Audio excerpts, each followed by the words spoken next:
England were up against Andorra. England top of the standings right now. Went into this game needing 8 points to confirm their participation in Qatar 2022 next year. Obviously expected to win this one against Andorra, and win it they did. 5-0 it was on the night, and we also got to see Jack Grealish with his first goal for England. So what can we take away from this one, Don? England with this result today?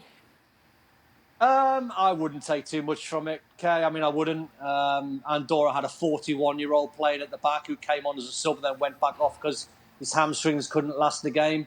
The biggest thing I'd take from it is a couple of things, really. You know, Gareth getting a lot of players, lots of minutes on the pitch. That'll be good for them. But Phil Foden, I mean, honestly, the guy is just an absolute genius. You know, it's just at a tender age. You know, he plays the game like a quarterback. He's got a wand of a left foot. He's got every range of pass. You know, he can keep it simple. He played in a deeper role. He was hitting diagonal balls left, right and centre. That's a lovely little weighted pass into Saka, who takes a brilliant touch and a finish. But, you know, when the marks come in, I would imagine the newspapers in the morning over in England, I'd be stunned if Phil Foden doesn't get close to a 10. The kid was just, he was ridiculous.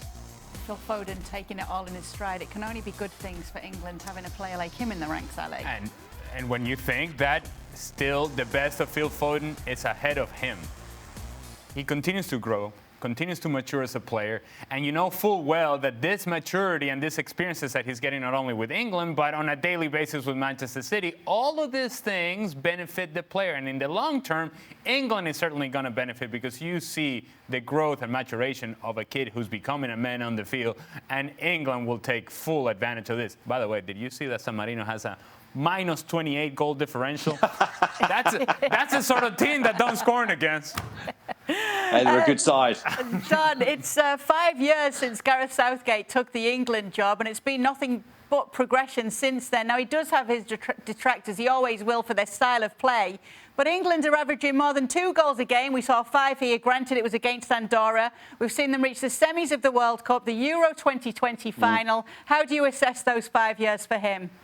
I think he's done incredibly well, Kay, I must admit. I think what he's done is being a manager, being a coach, and I think more importantly, a psychologist. You know, the way he's transformed a lot of the English players into being winners again. I know it's a little bit of a contradiction because they haven't got over the line, but they've got a lot closer. You know, there's a lot of players who are probably scarred a decade ago of going out in major tournaments and losing in heavy defeats and penalties, etc. This young England side at the moment are pretty fearless.